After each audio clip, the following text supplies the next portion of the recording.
Thank you, Patrick. And I'd like to introduce the beginning of the second day, which is going to start with chronic hepatitis B. And this is going to be clearly an exciting area. We're on the cusp of new changes and new drugs. And I'm Seng Ji Lim from Singapore, and my co-chair is Professor Jeff Dusheko from University College London and King's Hospital in UK. And I think he's going to speak first on the impact of HPV therapy on public health. Jeff.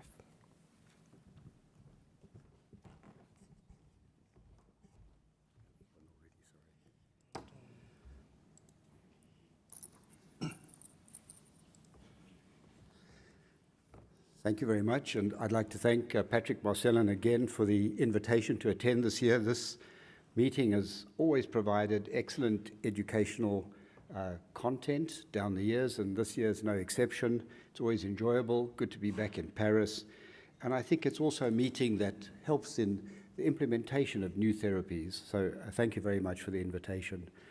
I was given the title, I didn't question it, The Impact of Hepatitis B Therapy on Public Health. And I'm going to try and show something of the burden of disease and try and delineate the problem, global burden of hepatitis B, which finally the WHO has recognized is an important cause of morbidity, overtaking that of HIV and malaria. I'm going to talk a little bit about treatment prospects and some gaps.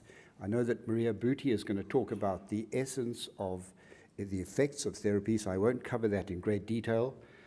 I'm going to say a little bit about improving outcomes in the absence of a cure for hepatitis B, as it is maintenance suppressive therapy, and then the important issue of focusing on hepatocellular carcinoma, on nucleoside analog treatment. So first of all, delineating the problem. As this audience well knows, we think that there are over 250 million people infected globally. That figure seems to be a fairly constant figure. It's not being revised down. Again, we have to be circumspect about these modeled figures, but that would seem to be a reasonable proposition. We know that infection in childhood and the neonatal period presages chronic infection. And fortunately, with universal vaccine campaigns, we are seeing much less infection in childhood. But in a not too distant future, despite vaccination, mother-to-infant transmission will be the major residual burden of chronic hepatitis B, and we need to address what gaps there are in mother-to-infant transmission. We have effective and safe vaccines, but as you know, there are a group of highly viremic mothers who can transmit to their infants despite effective vaccination. We have recognized the different replicative phases of the disease, and I think we're going to learn a lot more about this as we embark on the new therapies that will be discussed later today, because we will have to define these different replicative stages and phases very carefully to tailor new therapies. And we do recognize that at the moment, given that there are individuals with low level of replication and a good prognosis, that perhaps 100 million of the 250 million people worldwide at present do not qualify for treatment and may not benefit for treatment, as treatment is not curative. So these are the prevalence estimates. They have been carefully compiled by the Polaris Laboratory and recently published last week in the Lancet Commission on Viral Hepatitis. And you can see the color codes which show high and low prevalence areas, with the orange and red showing prevalences of 5 to 10 or greater than 10%. And the size of the dots indicates the actual burden of the disease. So in China, for example, there are perhaps 80 million people with hepatitis B, and in the continent of Africa, there are also 80 million people with hepatitis B. And that has enormous implications, because presently we think that perhaps 10% of the population who are HBsAg positive have been diagnosed. These are estimates, and we have to take them at face value, but we think that perhaps 1.5 million people with chronic hepatitis B are on treatment. That's a very low percentage. In sub-Saharan Africa, for example, we think that only 1 million of the 80 million people with hepatitis B have been diagnosed, and perhaps some 30 or 40,000 people are on treatment. That's much under 1%, which Although Patrick has given me this title of the impact of Hep B therapy on the global burden of disease, clearly we're not having the desired impact that we would like, despite a reduction in the price of nucleosides, which are available through generic licensees at costs of under $50 per year. So that even for those who have to pay for health care out of pocket, $50 a year could just be affordable with government subsidy. That would certainly be affordable. So we have much work to do to persuade improvements in diagnosis, linkage to care, and treatment. These are the countries that account for more than 80% of the total HBsAg population. And you can see the populous areas of the world like China and India, and Nigeria, where prevalences are higher, but also countries like Indonesia and the Philippines, for example, account for a huge burden of disease. But there are many other countries like South Africa, for example, which contribute and where insufficient numbers of people have been diagnosed and let alone treated. The graph underneath probably provides a fairly accurate statistic of the prevalence of hepatitis B in the population under 5 years of age. And that is a reflection of universal vaccination campaigns. And much of this data is quite carefully collected, given the WHO targets, to bring that prevalence down to under 1%. We're not there yet. In Africa, for example, the prevalence in children under the age 5 is still thought to be 3 or 4%. These are the 10 countries with the greatest burden of viral hepatitis, both B and C, in the European Union countries.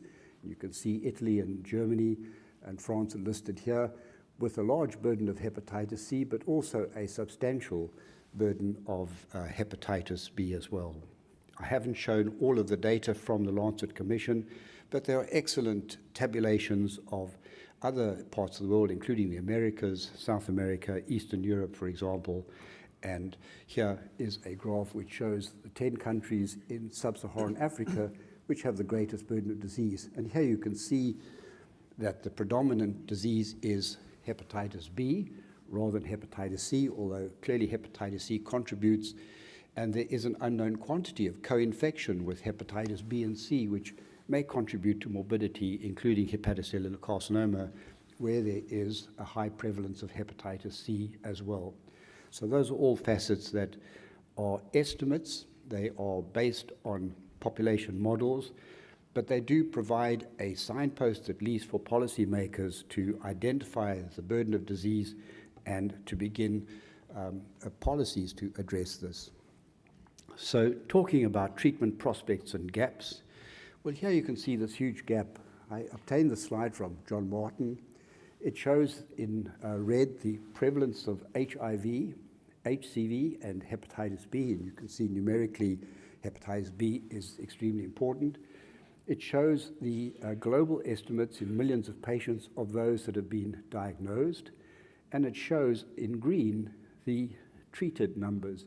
And you can see for HIV, with HIV campaign and active campaigns, there is a considerable impact of diagnosis and linkage to care and treatment with this disease. For hepatitis C, clearly we have some way to go, as has been discussed yesterday. For hepatitis B, we have this appalling gap between the numbers of people who are infected. You could say a substantial number of those would require treatment and would benefit from treatment, but the number diagnosed and the number actually being treated. So that's the big gap in terms of the impact of therapy on hepatitis B. And that's the problem. It's this cascade of individuals in the different WHO regions, which are listed here. And here you see the total number of HBsAg positive infections in the different regions, the numbers who would be considered eligible for treatment because of active hepatitis B and active replication, the numbers that are diagnosed, and like with hepatitis C, there is this very disturbing cascade that fall off in the number diagnosed and the numbers on antiviral treatment. And as I said before, in sub-Saharan Africa, it is thought that perhaps just 1% of those eligible for treatment are actually on treatment. So we have much work to do because we think that the drug costs are not the limiting factor. We do need new point-of-care diagnostic tests, particularly for hepatitis B DNA, that are affordable and portable. The treatment costs are not strictly the limiting factor, but we need to persuade governments to apply and implement these therapies. So can we improve outcomes with the current treatments in the absence of a cure? We don't cure individuals, as this audience knows. These are the aims of treatment, essentially control of viral replication. We have a large body of data, for example, from the real studies, which you know well, which have shown that the morbidity from cirrhosis, decompensated cirrhosis, and hepatocellular carcinoma are greater in those who have higher levels of replication, in addition to being HBsAg positive. So simply controlling viral replication, we now know without much uncertainty that we can improve the outcomes. In some individuals, as milestones in the E-positive patients, we can get E antigen clearance on maintenance suppressive therapy, or with interferon, as you'll hear, or with the combinations or sequential application. And in a small percentage, we can get HBsAg clearance, which results, if you like, in finite courses of therapy. That's clearly not enough. And the mainstay of treatment is maintenance suppression therapy to prevent cirrhosis, to prevent decompensation, and to try to prevent hepatocellular carcinoma. The risks of progression are quite well known. As I pointed out, high levels of replication are important. HBV genotype may be important, and there's several examples of this. For example, genotype C in China seems to have a worse outcome than genotype B, and subtype A1 in Southern Africa appears to have a worse outcome than other subtypes of genotype A, for reasons that are not known. Clearly, age is important. Males do less well than females, particularly those females who are premenopausal. After that, it equilibrates. Family history is important. Co-infection with Delta C and HIV are all important. And factors such as alcohol, smoking, aflatoxin, and diabetes mellitus all seem to worsen the prognosis. So the problem with treatment without a cure is in fact that although we can suppress hepatitis B replication, we do use interferon. In some cases, we get an effective immune response, and that should be considered. It's listed as a treatment. In other cases, we will use nucleoside analogs, as you'll hear. But the effective treatment is really of chain terminators, which inhibit hepatitis B replication, so that we get a reduction in treatment in levels of HBV DNA in serum. But we know that individuals have integrated viral genomes. Those integrants can be detected even in young adolescents and young adults with hepatitis B. They continue to transcribe HBsAg, and HBsAg loss is rare or even very rare. Spontaneously, probably about 1% per year. It does accumulate, but at the time that we are accumulating loss of HBsAg, we are still accumulating genomic events from integrated viral DNA that lead to primary liver cancer. So we need much better treatments that we'll hear about later, which will switch off cccDNA, eliminate cccDNA. And fortunately, we are getting markers, such as pregenomic RNA, which seem to reflect transcription from cccDNA to a better degree than HBV DNA in serum, to know when we have complete suppression of Hep B replication, when we might be able to stop nucleosides, etc., when the risk of reactivation is low. So the field is moving with novel treatments, and in applying the science of these novel treatments, we're going to learn a great deal about hepatitis B.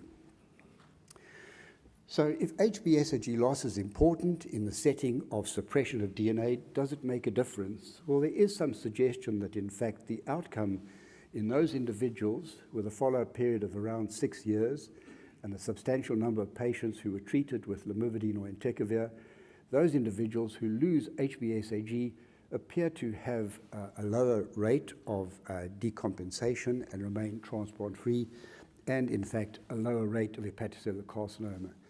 So clearing HBsAg as the treatment outcome might be important because it probably represents a much more complete cure in these individuals. Finally, preventing hepatocellular carcinoma. George Papatheodoridis has done some excellent cohort studies over the years, which have really, in essence, indicated that since with nucleoside analogues or those who respond to interferon, we can get improvements in prevention of cirrhosis and prevention of decompensation, the important residual morbidity and mortality from hepatitis B is related to hepatocellular carcinoma. I'm not talking about it today, but some countries have shown a decline in incidence of HCC related to Hep B, others, including, as you heard yesterday, in the high-level economies, high economy countries are actually showing an increase in viral-related hepatocellular carcinoma. And it's really a problem of those who have cirrhosis.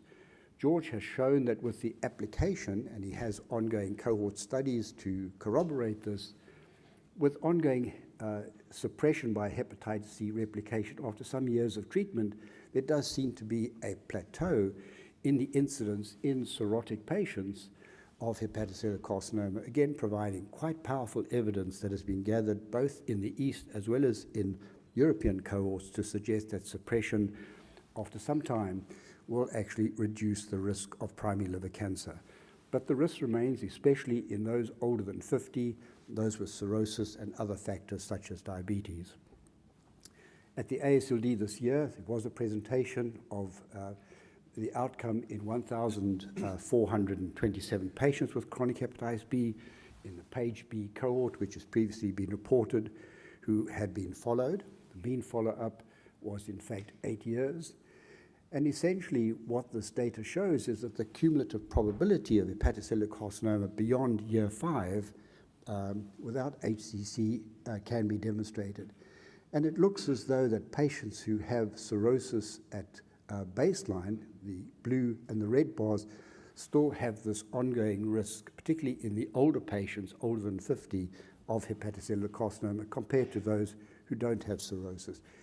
Arguing again for us to fully realize the benefits of treatment, we really need to treat early and treat to prevent cirrhosis in the hope that those patients will not be at the same risk of primary liver cancer. I've shown you before that we would like to get HBsAg.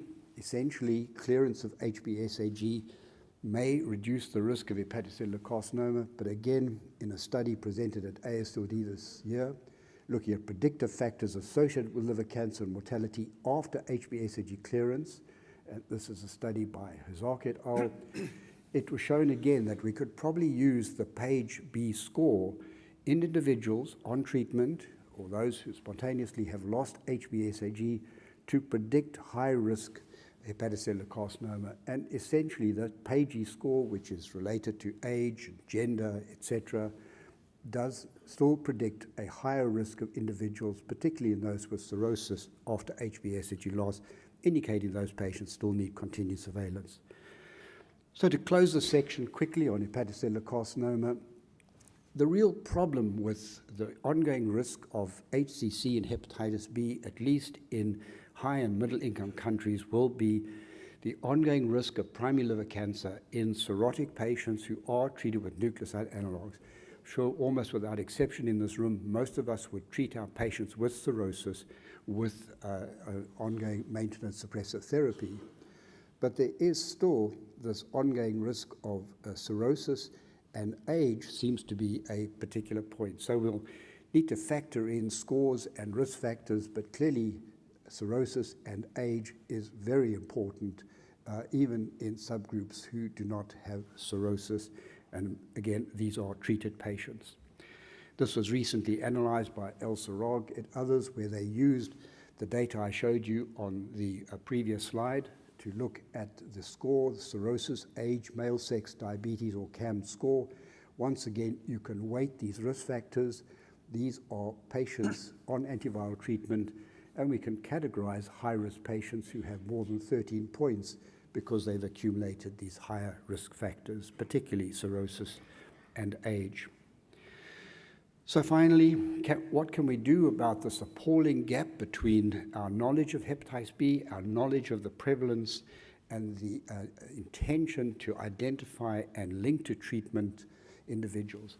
This is a study which was conducted in the Gambia. It's a cost-effective analysis of what would be the cost-effectiveness of a screen and treat intervention over willingness to pay to present disability life years with various cutoffs in dollars for willingness to pay down here and the probability of being cost effective. And this is the cost effective curve. And at this kind of willingness to pay around $240, $487, which approximate very closely to the gross domestic product of those countries, it is in fact cost effective to screen and treat. And one would hope that we can soon have access to new technologies which will give us very inexpensive HPV DNA tests for the field in the not too distant future.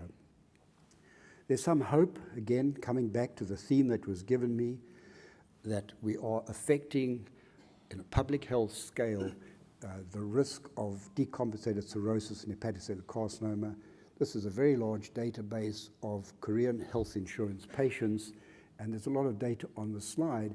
You can see that the cumulative mortality increases with time, but actually with the institution of antiviral therapy, we are seeing in the first year, depending upon the stage of disease, quite a marked reduction in the risk of decompensation and the risk of hepatocellular carcinoma, even though that cumulative risk increased, suggesting in fact that we need to apply this treatment to prevent the morbidity. So in conclusion, the global challenge of Hep B infection and the impact of treatment will rely on a good understanding of the prevalence of the disease and the disease burden. Awareness of the disease amongst the populace in many parts of the world is much lower than awareness of HIV, and we need to correct that awareness. Treatment as well as vaccination form part of the control of the disease. Perhaps only 10% of the population with Hep B have been diagnosed, and perhaps only 5 million globally and much less in Africa are receiving antiviral treatment. The drug costs are no longer the limiting factor for improving outlooks for hepatitis B. We've made very unsatisfactory progress over the past 20 years for limiting the morbidity and implementing the treatment I was asked to speak on. And I think governments have really overlooked the larger picture. They have vaccinated populations, and we're looking more closely at birth dose vaccination, but the idea of screening, diagnosis, and treatment to prevent progression has been overlooked, and we need to correct that. Thank you very much. Thank you, Professor Dusheko, and we'll leave questions to the end, and it's my pleasure to introduce the next speaker, Professor Maria Buti, who needs no introduction. She's from the Hospital Vall d'Hebron in Barcelona, Spain, and she's going to talk about long-term efficacy and safety of nukes. Professor Buti. Thank you, Professor Lim. Thanks, Patrick, for inviting me to this meeting. Clearly, this meeting started the year in hepatology, and it's always a pleasure to be here. My task today is to talk about long-term efficacy and safety of nukes. These are my disclosures. There are 3 nukes that are recommended for treatment for chronic hepatitis B, that are entecavir, tenofovir disoproxil fumarate, and tenofovir alafenamide. All of these 3 drugs are oral, are able to suppress viral replication with no resistance or minimal risk of resistance. And regarding safety, there are still some concerns, very few, but some concerns about long-term safety of these drugs. The benefits of achievement of viral suppression, all of these drugs achieve very easy viral suppression, has been proved initially in patients with chronic hepatitis B with liver cirrhosis and decompensated liver disease. And this is the landmark study by Professor Liao showing in patients with advanced fibrosis or cirrhosis that treatment with lamivudine, a weak antiviral, was able to reduce the risk of disease progression, including hepatic decompensation. In addition to reduce the risk of disease progression, lamivudine also reduced by half the incidence of hepatocellular carcinoma in patients with liver cirrhosis or decompensated cirrhosis. So clearly, in patients with advanced liver disease, antiviral treatment has benefits. and also reduce the risk of liver transplant. This is a recent study, a prospective multi-center cohort study in patients with the first onset liver decompensation. And in this study shows that treated patients with viral suppression, the liver time-free survival was higher than in those untreated patients or treated patients with incomplete viral suppression, showing that antiviral therapy improved transplant-free survival over 5 years. Then there are a lot of studies showing the benefit of achievement of viral suppression in patients with chronic hepatitis B.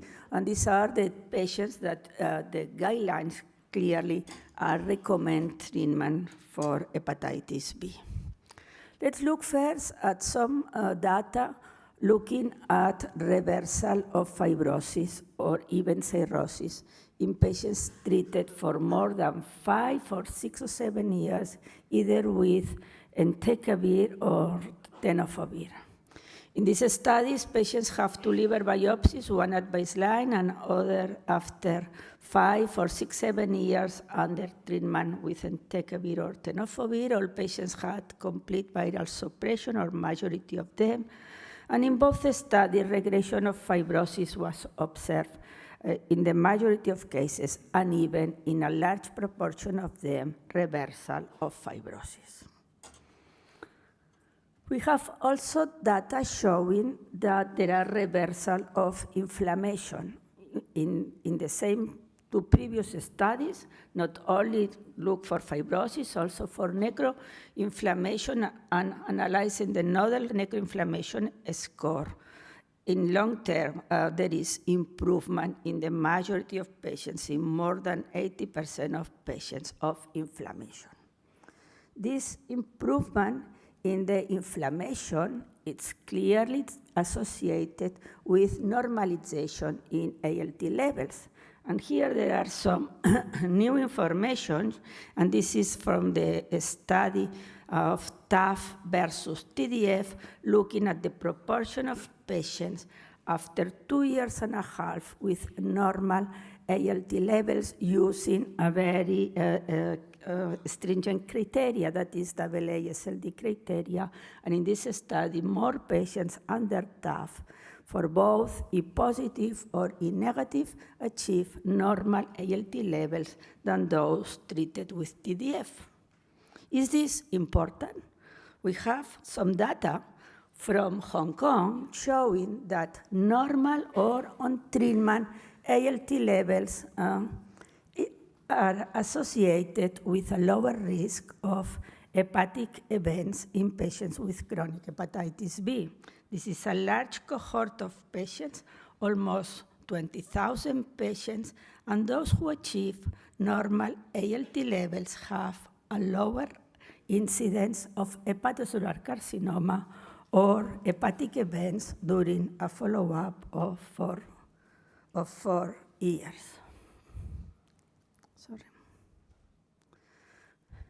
There are a lot of data showing the impact of antiviral therapy in mortality, liver transplantation, and hepatocellular carcinoma.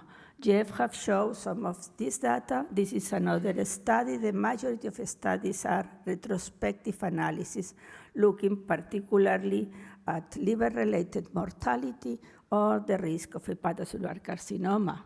In all of the studies, prove that antiviral therapy is associated with a lower mortality, and also in some of them, a lower risk of hepatocellular carcinoma.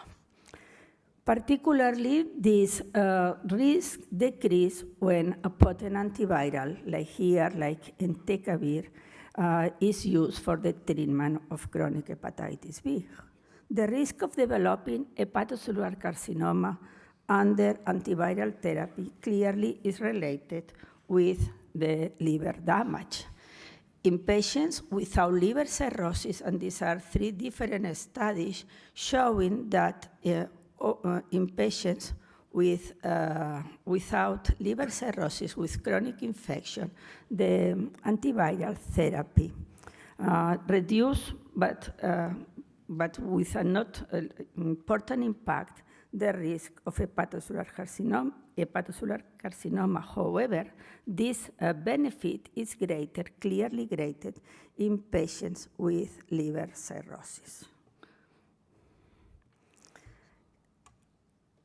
In the European multi-center cohort of patients treated with entecavir or tenofovir, followed for a long period of time, also again, the risk of hepatocellular carcinoma clearly is reduced in patients with compensated cirrhosis, and is particularly reduced after 5 years of treatment. And as Jeff has stated, patients with older age, especially more than 50 years old, and lower platelet levels are the main factors for developing late hepatocellular carcinoma under antiviral therapy.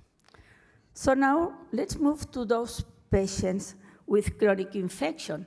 These are the typical patients that guidelines don't recommend antiviral treatment. Is there any impact of achieving viral suppression in these patients? There are very, very few data.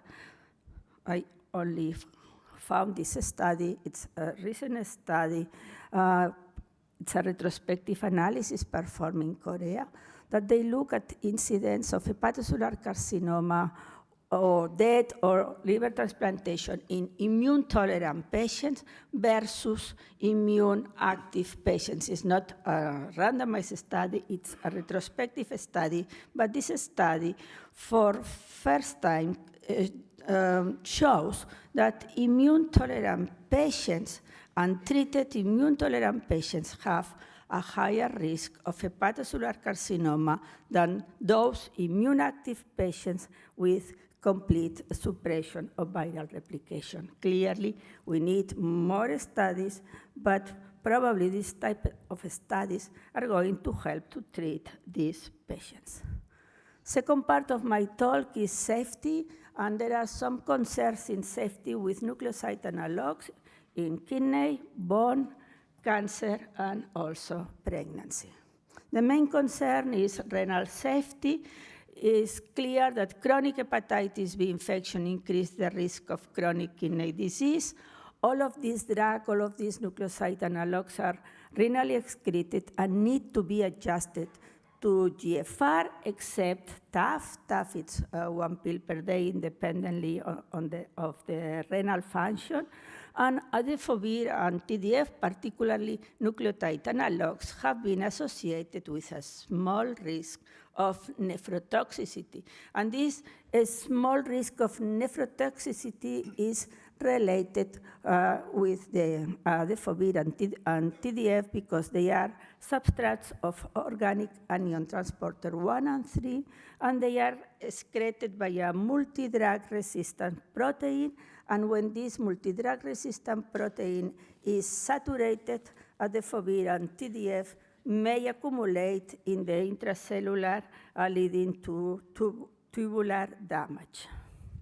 So what is new and what is the potential advantage of TAF over TDF is shown in the registration study for TDF, and in this study, patients were randomized to receive TAF or TDF for 2 years and then extended to 3 years, and patients under TAF had a significantly smaller decrease in GFR and smaller changes in the proximal tubular markers in relation to TDF.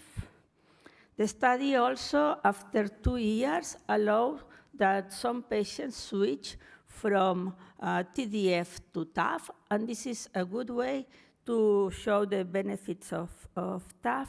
And patients, after switching from TDF to TAF, there is a significant improvement in GFR and this renal tubular marker function, showing that TAF has a better safety profile than TDF. Regarding bone safety, again, chronic hepatitis B by itself also affects the skeletal system. This probably is related with the vitamin D deficiency, and it's particularly observed in Asian patients. And bone safety, particularly under NUCs, is closely related with renal adverse events and with renal toxicity and phosphaturia. The TAF study allows to study bone safety. There is an intensive study of bone mineral density using DEXA and markers or bone synthesis. And in this study, again, TAF was associated with less decline in hip bone mineral density, and also in there is improvement over time in or less stabilization in the bone mineral density.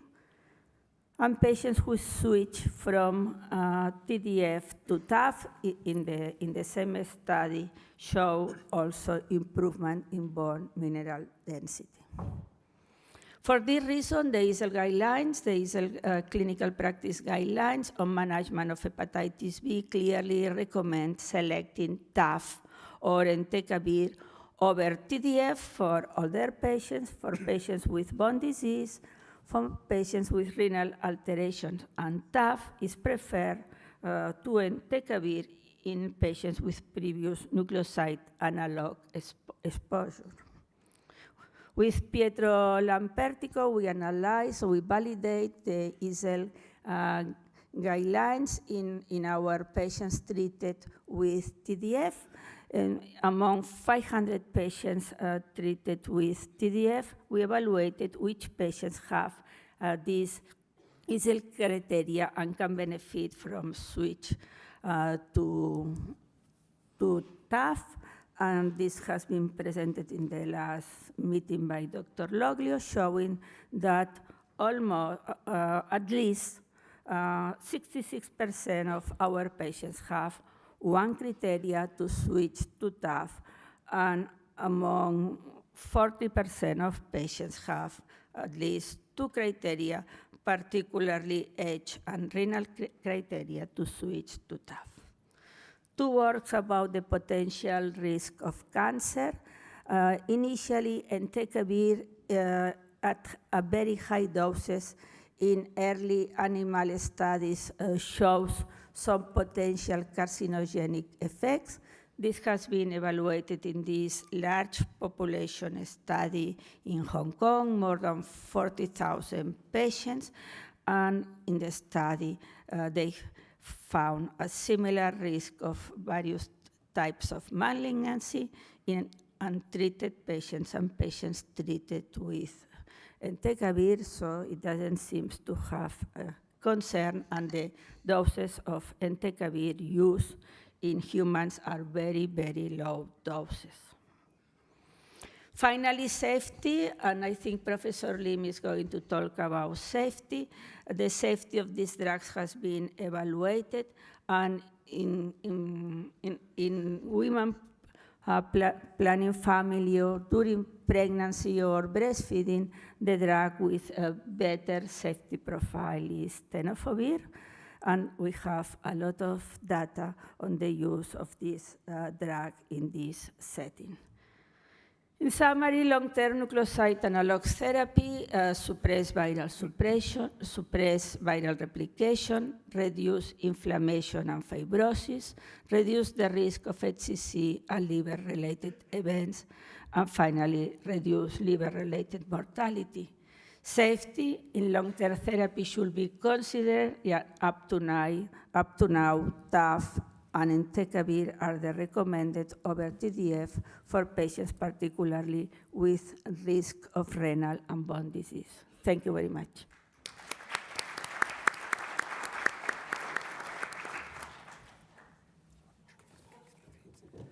Okay, it gives me great pleasure to introduce the next speaker, Professor Pietro Lampertico from Milan, who also needs no introduction. and he's going to talk about the importance of new PEG interferon combinations. I'm sure he has a lot to say. Thank you.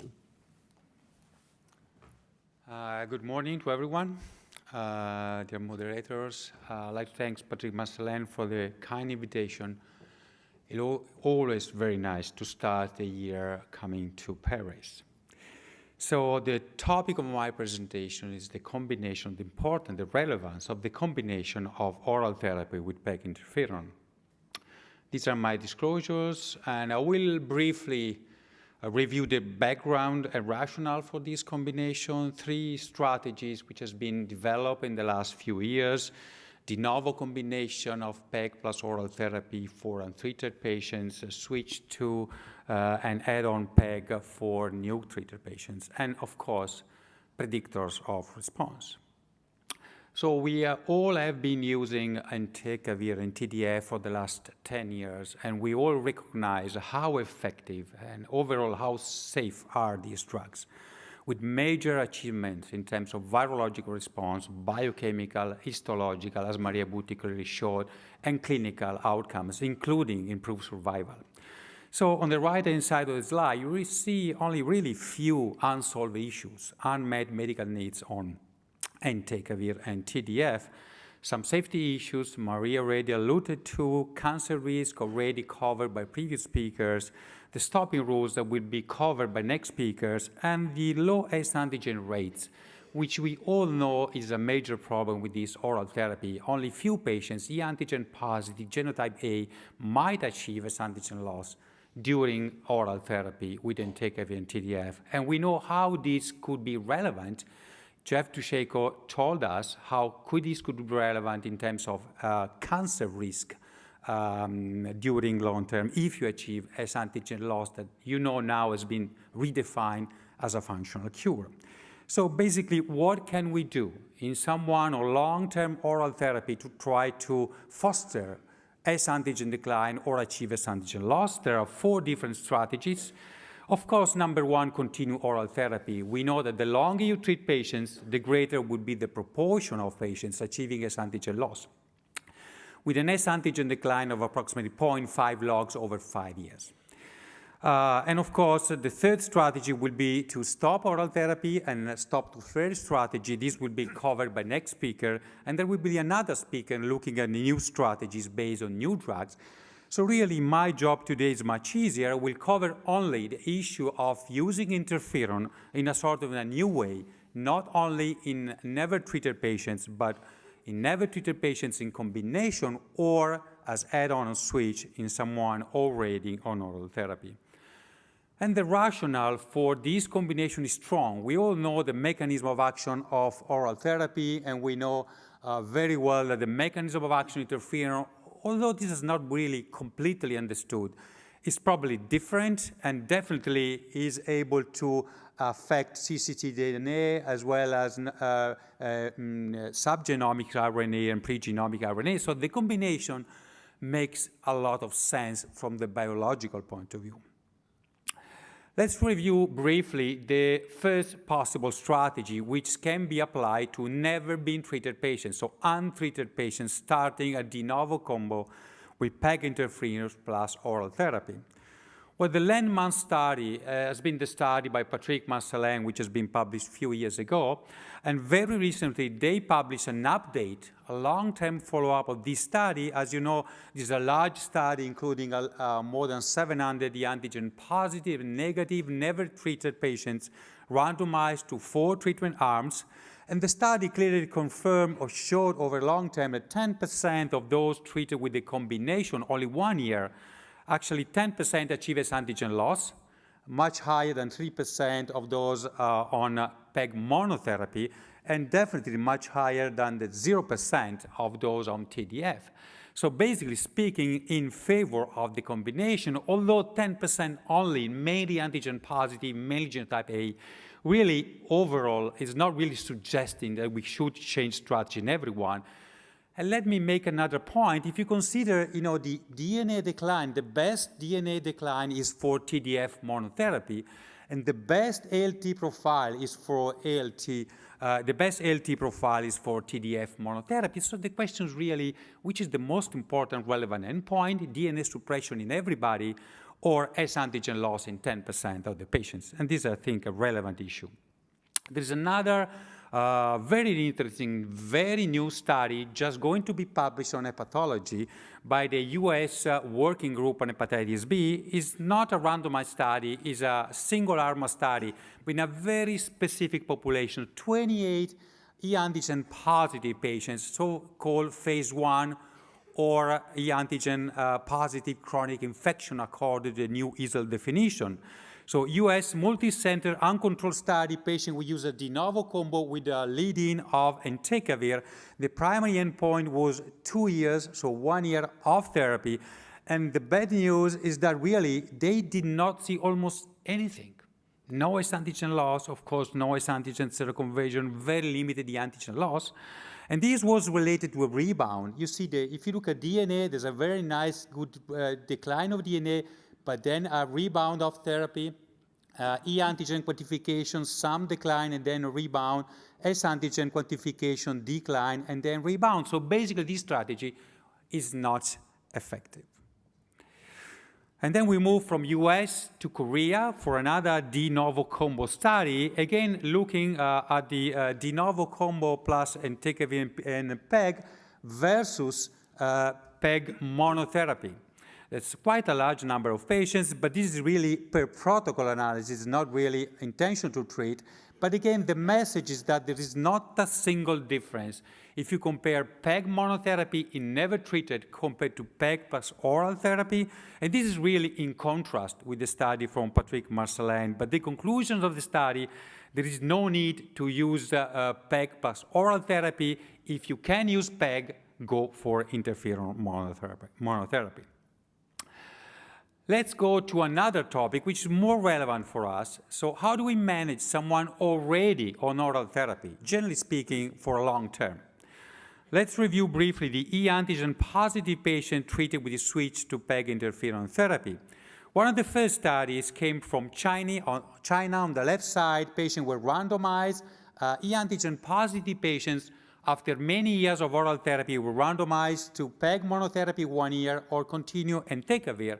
And that's clear evidence that if you switch to PEG monotherapy, you increase significantly the serological responses compared to entecavir monotherapy, but actually the virological responses and the biochemical responses were much higher in the entecavir monotherapy than PEG monotherapy. So again, which is the most important endpoint? Suppression of viremia, then continue entecavir, or achieve in 10% of the patient S antigen loss, and then switch to PEG interferon. Very recently, there was an update of the study published a couple of years ago, looking at a subset of population, not everybody, only 62 of those who were treated with PEG monotherapy. And the message of the study is that once you achieve a response, could be E antigen seroconversion, S antigen loss, or seroconversion, during interferon, this is stable over time. So we do achieve response in few patients, but these few patients will be long-term and sustained. And then we move to China for a very large study, not really well published, I have to say. 303 patients, E antigen negative and DNA negative because of long-term oral therapy, were randomized to interferon 1 year or interferon 2 years. And these are the response rate. You see that between 14 to 20% of the patients at the end of therapy achieve S antigen loss, the best possible outcome, but there was no difference according to ratio of interferon, and some of the patients really lost S antigen of therapy. And actually, if you consider all the other endpoints, E antigen response or virological suppression, biochemical responses, really, there was no really strong evidence suggesting that a long-term 96 weeks of interferon was better than 1 year. But the major problem with the study is that there was no control group of long-term oral therapy. And then you move to Japan, and then you look at the study where they look 49 patients on long-term oral therapy who switched to PEG monotherapy and were compared to 147 who remain on oral therapy. If you continue oral therapy, you see a 0.1 log decline over 1 year, as expected. But if you add on interferon, you have a 0.8 log decline of S antigen levels, again suggesting that interferon is able to foster S antigen decline in these patients, with 35%, again 15% S antigen below 100, 4% S antigen loss with interferon versus 0%. And this is really, these numbers will come back several times. 3-4% S antigen loss versus 0, and 0.8, 0.7 logs decline over time. Another possible strategy for e-antigen positive patient will be add-on, which means you add on interferon, you leave oral therapy to avoid any possible relapse or to avoid any possible increase of viremia. And there are several studies. This is a long-term follow-up of the ARES study, which has been published already a few years ago. Rather complicated study design, but patients were treated for 24 weeks with entecavir, then there was add-on for only 24 weeks, and then again entecavir or only entecavir. And the recent data suggesting that really, if you look at the long-term outcomes of these two populations, add-on or monotherapy, really there was no difference. There was no difference in the combination endpoint. There were no difference in terms of e-antigen negativity, e-antigen seroconversion, negativity, viremia.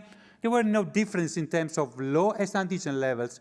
The only difference was, again, kinetics of S antigen was faster in the combo versus monotherapy. But at the end, the impression is that there really a very limited or no advantage of this strategy. And then you move from to India for a randomized control study, again, add-on PEG interferon to TDF-treated patients, with 100 patients randomized with a lead-in, all patients then randomized to monotherapy versus combination.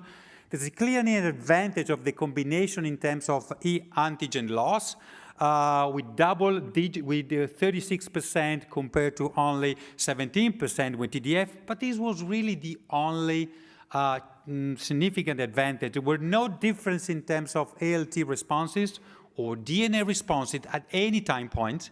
And really there was no difference, again, in S antigen loss, 6% as usual number in the combo versus 0% in the monotherapy. Again, too little probably to use this strategy. Another study is a largely Asian study, the PEG-ON study, a randomized controlled trial. Again, patients being treated for a long time with oral therapy, they were randomized to continue oral therapy or 1 year add-on. On the top right-hand panel, you see the virological responses in terms of a combination of e-antigen loss and virological suppression. And really, there were no differences. You see some increases, but not statistical significance. The only difference was really, again, the S antigen kinetic during combination therapy was much faster than monotherapy, but then they had a relapse. At the end of follow-up, there were no differences. So in this mainly Asian population, there is no strong indication that this sort of short-term strategy is really effective. And then let's come to e-antigen negative chronic hepatitis B, which is probably more relevant for us. Let me tell you that there are no studies on switch to interferon. I was not able to find a single study in this population. There are only 2 studies on add-on e-antigen negative population, and by far the best study, not only because we are in Paris, is this a large randomized control study, multi-center study from France. Was published a couple of years ago. So they randomized the antigen negative patient to either continue oral therapy for 3 years or add on interferon for 1 year and then 2 years of oral therapy. And there is a clear evidence on the left side that the S antigen decline was much faster in the combination therapy, not only during therapy, but also in the 2 years follow-up compared to nuke monotherapy. On the right-hand side, you look at the S antigen loss rates and seroconversion rates. You clearly see some advantages you might not be able to see. But if you look at the end of therapy on the intention to treat analysis, there's clearly some evidence of more 10% S antigen loss in the combo compared to 4% in the monotherapy. And per protocol analysis, there is a significant difference with 14% in the combo and 4% in the monotherapy. What is surprising for this study is a 4% S antigen loss in the monotherapy we normally do not see. probably because in this study, everybody was included. There were some patients with very low S antigen levels already in the monotherapy, and this might provide a problem in this study. The second study from Italy is a multi-center Italian study we just published, the MES study. And again, a single-arm study, only 70 patients, and this is a problem, but very selected, only genotype D, and all with S antigen levels about 100, because we did not have a control group. Again, 0.7 log decline of S antigen levels during combination therapy in the long-term follow-up, with 50 to 70% of the patients achieving a 50% decline, 20% of the patients achieving less than 100 units of S, which could be a good stopping rule. Probably we'll see next presentation. Unfortunately, once again, only 1%, 1.5% of S antigen loss in this very difficult to treat genotype D population. So, well, is everything negative? Maybe not everything is negative. Just remember, we are talking about interferon. Every time we use interferon, we have to think for predictors because, we know only 20% of the patient will have a good response. Let me show you only a few studies on predictors, a couple of slides. Two studies looking at switch to strategy, Chinese studies, the OSCT study on the left and the new switch study on the right-hand side. In this study, switch study E antigen positive patients, they identify a subgroup of patients with S antigen levels at week 12 during switch to interferon. They accounted for only 13% of the patients, but they did very well. 75% achieve S antigen loss. On the right-hand side, the new switch study, they identified two predictors, less than 1,500 S antigen levels at baseline plus less than 200 units of S at week 12. Again, a few patients, 27% achieve this endpoint, but 40% achieve S antigen loss. So this could be a good way to go for these strategies. And this is also true for the multicenter study, really. There were some predictors of S antigen loss. On the left side, you see the probability of S antigen loss in relation to the baseline S antigen levels. In the orange bar, we represent S antigen loss in the oral therapy. Again, if you're starting with very low S antigen levels below 10, of course, with oral therapy, you will do very well. But these are easy to be treated. On the opposite, those with greater than 3 logs, no matter what you do, you will never achieve S antigen loss. So probably between 1 or 2 logs or between 2 and 3 logs, add-on interferon might play a good role, and they were able to show by multivariate analysis that PEG interferon add-on was an independent predictor of S antigen loss. So there is some room from this point of view. So in summary, Mr. Chairman, moderators, and ladies and gentlemen, I think there is a strong rationale for combining PEG interferon and oral therapy for several reasons. There are 3 strategies have been tested in the studies: de novo combo for untreated patients and switch to add-on for nuke-treated patients. I would say that most of the studies, probably all studies, showed a faster S antigen decline in the combo interferon plus oral therapy compared to oral therapy. Unfortunately, only few patients really finally clear S antigen, which means achieve a functional cure, probably 3, 4, 5%, not really much more than this. And whenever you consider interferon, you have to consider side effects and, of course, issues related to the use of interferon. So overall, I think combination strategies of interferon oral therapy are not recommended for all patients. But I think this strategy should be, or maybe could be considered for selected patients with favorable baseline and week 12 predictors. Thank you very much for your attention. Thank you, Pietro, and please join us on the stage. And would the speakers like to join us on the stage, please? Maybe we can start off with some questions. Please use the barcode reader for asking questions online.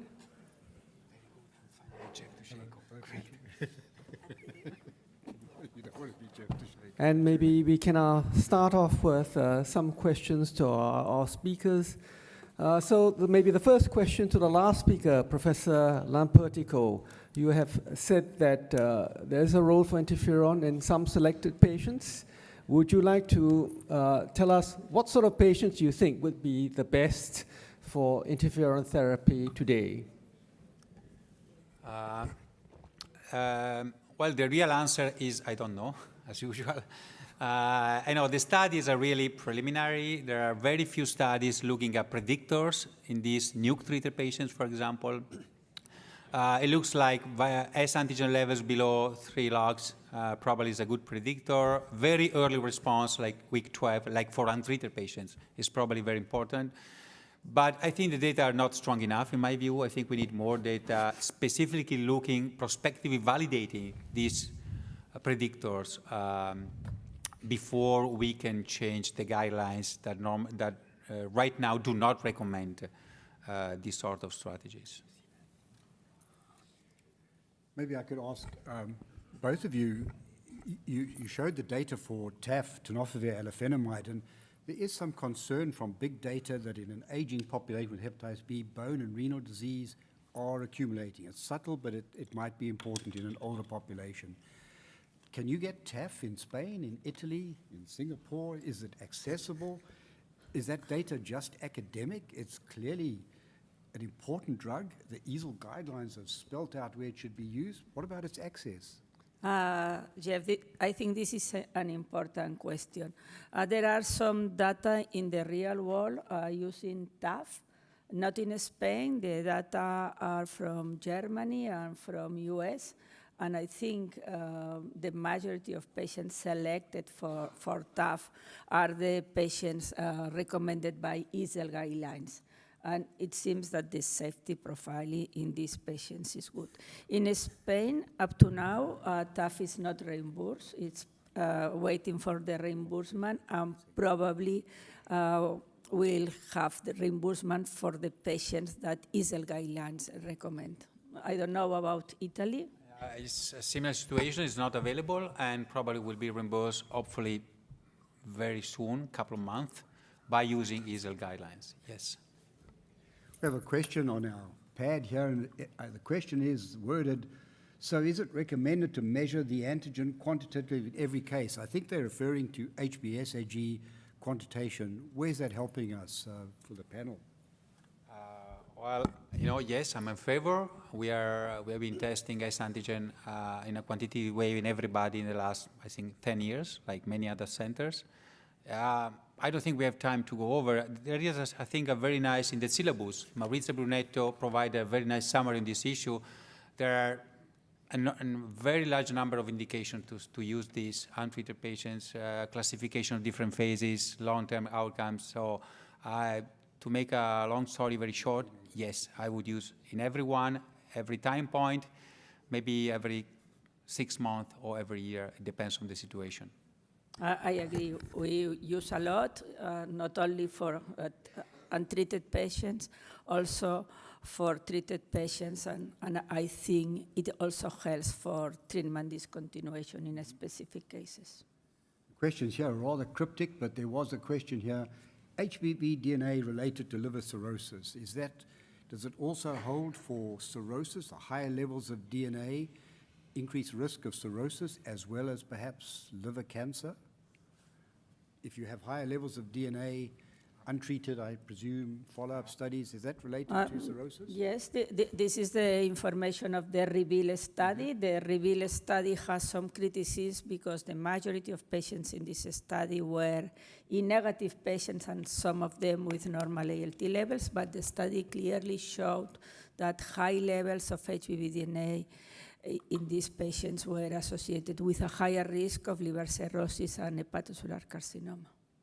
So related to that question for both anyone, because you all see these patients, is do you treat immunotolerant patients? In other words, if you see young individuals, E-positive, high levels of DNA, near normal aminotransferases, what are the guidelines saying about treating those individuals now for, again, you would see them, Sengi and others?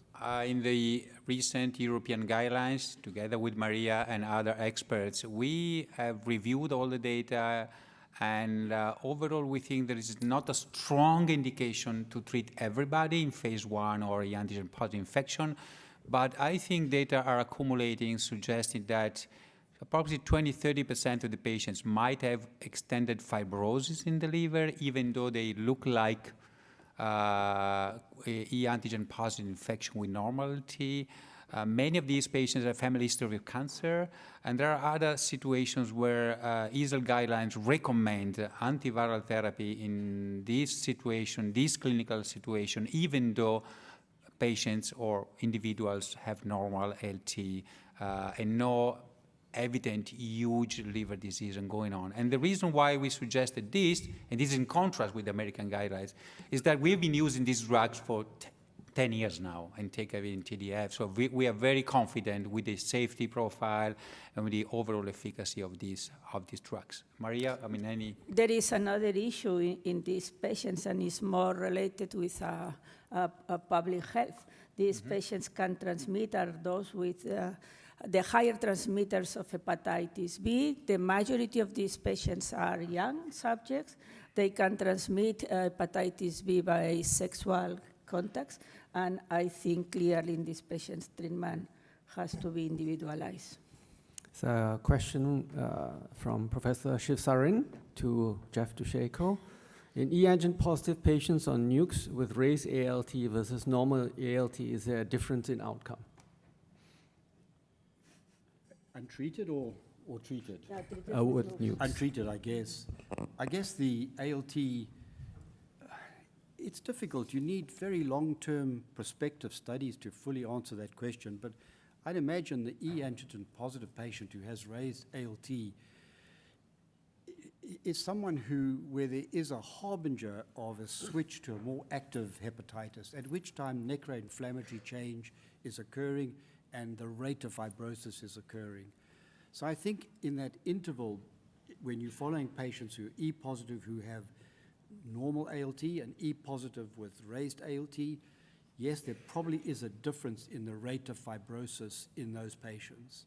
And I think you've touched on the question earlier, but certainly the e-antigen positive patients with raised aminotransferases would probably be candidates for PEG interferon and nucleoside analog therapy now. I think Maria Butti showed some very nice slides from Hong Kong showing that raised ALT is associated with worst outcomes. So clearly raised ALT is bad.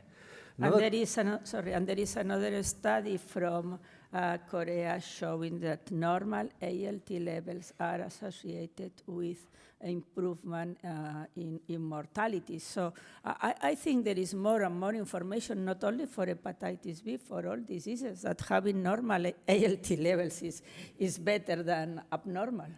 Yeah, but Maria, can I have a question, Sengji? I mean, are these abnormal ALT levels due to partial virological suppression? So is a virological issue, you're not suppressing completely, or is another liver disease, NASH, obesity, alcohol, which is the interpretation? I agree that the data is strong. Yeah. What I'm not clear to me is whether it's a virological issue, maybe with TAF you can fix it, or is really another liver disease, which means look for comorbidities. In the tenofovir study, the majority of patients still with abnormal ALT levels during the study were patients with obesity, diabetes, and other comorbidity. But this was in the TDF study. In the Hong Kong study, that is with the largest number of patients, I am not sure what is the reason. I think it's not in the paper, but I am not sure. I think we can. We're running out of time, but I'll try and take the questions. We'll try and take the questions. Again, they're rather cryptic, but when would be the appropriate time to suspend a nuke in a patient that resolved fibrosis from F4 to F1 and achieved e-antigen seroconversion? I think next presentation will deal on this, right? Stopping oral therapy. But my recommendation in a patient with liver cirrhosis, even after seroconversion, is to continue with treatment. I agree. I'm afraid we've run out of time because the next session is now due. And my apologies if we have not been able to address all the questions from the floor. And we'll pass it over the next chairman. Thank you very much for your attention. And thank you to the speakers.